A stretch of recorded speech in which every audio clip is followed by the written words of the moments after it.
Almost there. Chapter 3, Tiana. The Ninth Ward, New Orleans. Thursday, February 1927. 5 days before Mardi Gras. Tiana couldn't think of a better way to wake up than the aroma of salty bacon wafting through the air. She sucked in a deep breath and blew it out with a sigh. The promise of a hearty breakfast of buttery grits, fluffy eggs, and thick crispy bacon beckoned, but she remained tucked underneath her covers with her eyes closed. She basked in the feel of the warm sun caressing her face as it shone bright through her windows. The jaybirds flittering about outside chirped songs of cheer, a happy soundtrack for which she was sure to be a stellar day. "Tiana, baby, come to breakfast." Tiana's eyes popped open and smiled as wide as the Mississippi River stretched across her face. "I'm on my way, Daddy," she called. It had been nearly a year since the Shadow Man made good on his promise to bring her daddy back to them.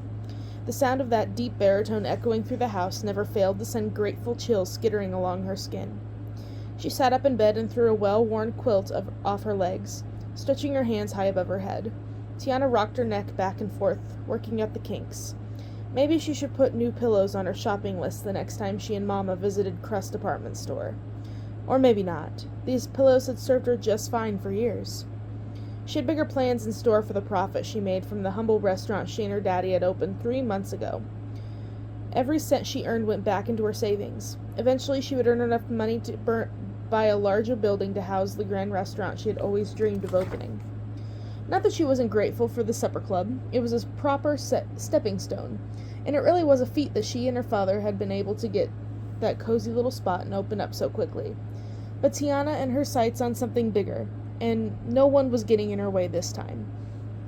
Buoyed by the thought of her future, she hopped up from the bed and ran over to her bureau. She pulled out a yellow and white gingham dress, along with matching yellow ribbon to tie her hair back. Once done, she left her room in search of that bacon she'd been smelling.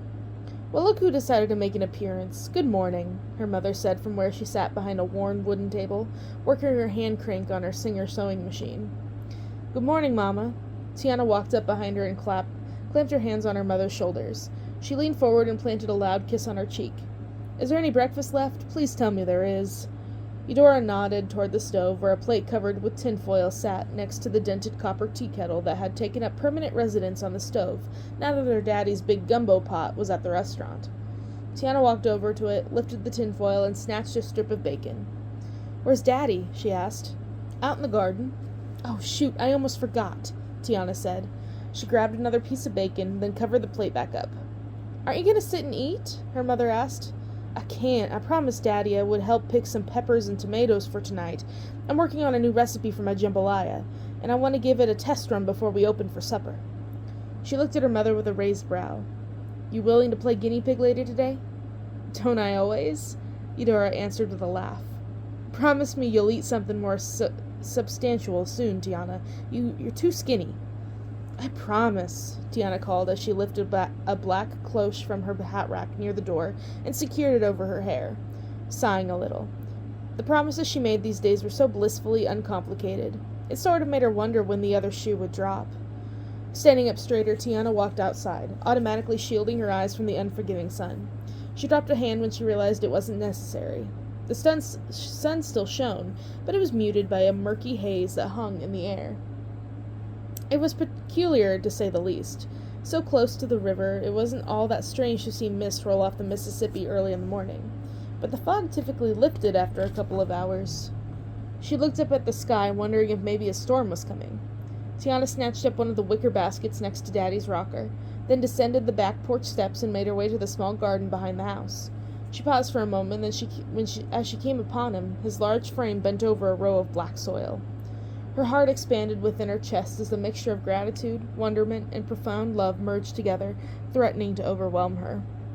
She could still not believe her daddy was there. Despite her skepticism, it turned out that she could trust Dr. Facilier, at least when it came to holding up his end of their bargain. The day after Mardi Gras last year, her daddy had walked through their front door as if returning from a typical day's work. Her mother had greeted him as usual, with a hug and a kiss on his cheek, not missing a beat. Tiana smiled softly at the memory of running up to him and wrapping her arms around his large shoulders as she cried uncontrollably, unable to suppress her joy. Both her mama and daddy had stared at her as if she'd lost her ever-loving mind. But when they'd all burst out laughing, and that was that. Her family had been made whole again. Tiana had decided then and there not to question whatever mystical forces Facilier had called upon in order to bring out her daddy's return. He was here, and she was grateful for it, and she would never ever take the time she had with him for granted. "How's it going, Daddy?" Tiana greeted as she sidled up to where he knelt between the rows of freshly tilled earth. He looked over his shoulder and smiled that wide, handsome smile of hers. "Morning, baby girl. You had your breakfast?" "I ate a little. I didn't want to take too much time away from helping you harvest." He opened his massive palm, revealing a collection of small green seeds.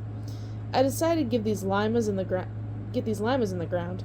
Gotta get them planted before that summer heat arrives. It won't be long now." "Well, you stick to your lima beans, and I'm going to start picking peppers and tomatoes for my new signature jambalaya. I think I finally got the recipe just the way I want it. It's going to be a hit." "Everything you make in that kitchen is spectacular.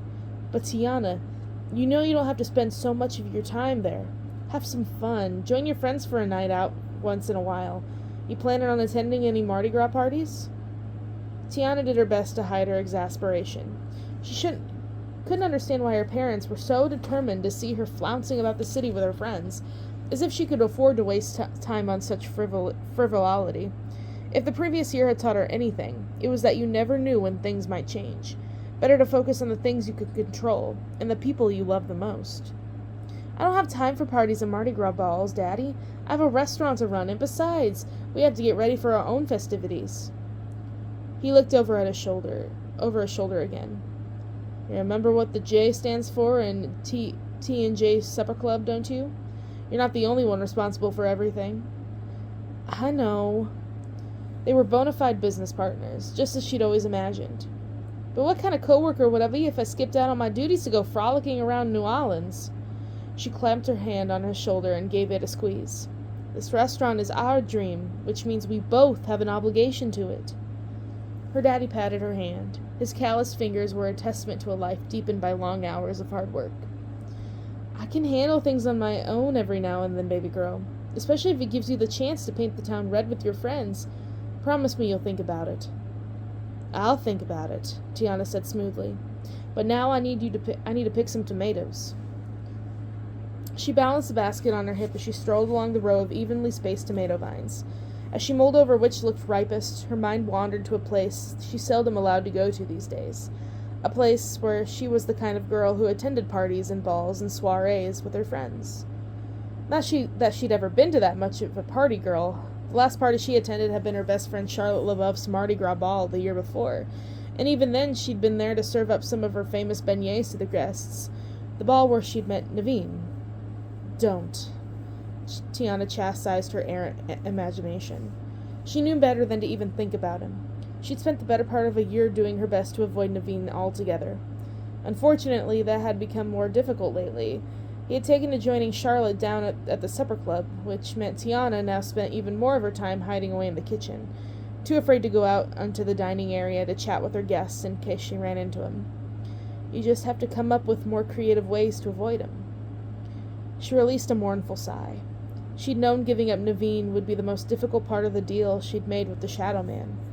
But ever since he started frequenting her restaurant, denying how she really felt about him had become downright unbearable. If there was a bright spot in all of this, it was that Charlotte had given up her pursuit of him. Now she and the prince shared an unlikely friendship that Tiana would have found charming if she could ever see past her own heartbreak.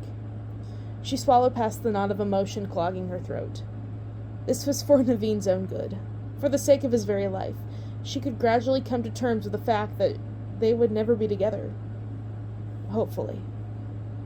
Banishing all thoughts of Naveen from her mind, Tiana got back to work. Once she was satisfied with the tomatoes she amassed, she turned to the vibrant green bell peppers, plucking several from the stalk and adding them to her basket. Tiana walked over to where James now tended the cucumbers. "I'm going to head down to the restaurant and get started." She leaned over and planted a kiss on his cheek. "I'll see you there, Daddy." She turned to leave, but before she could take a step, her daddy grabbed her hand. Then she looked back at him. Tiana suffered a flash of alarm at the odd look on his face. "Is something wrong? Are you feeling okay?" A gentle smile drew across his lips. "There's nothing wrong, baby girl. In fact, everything is just right.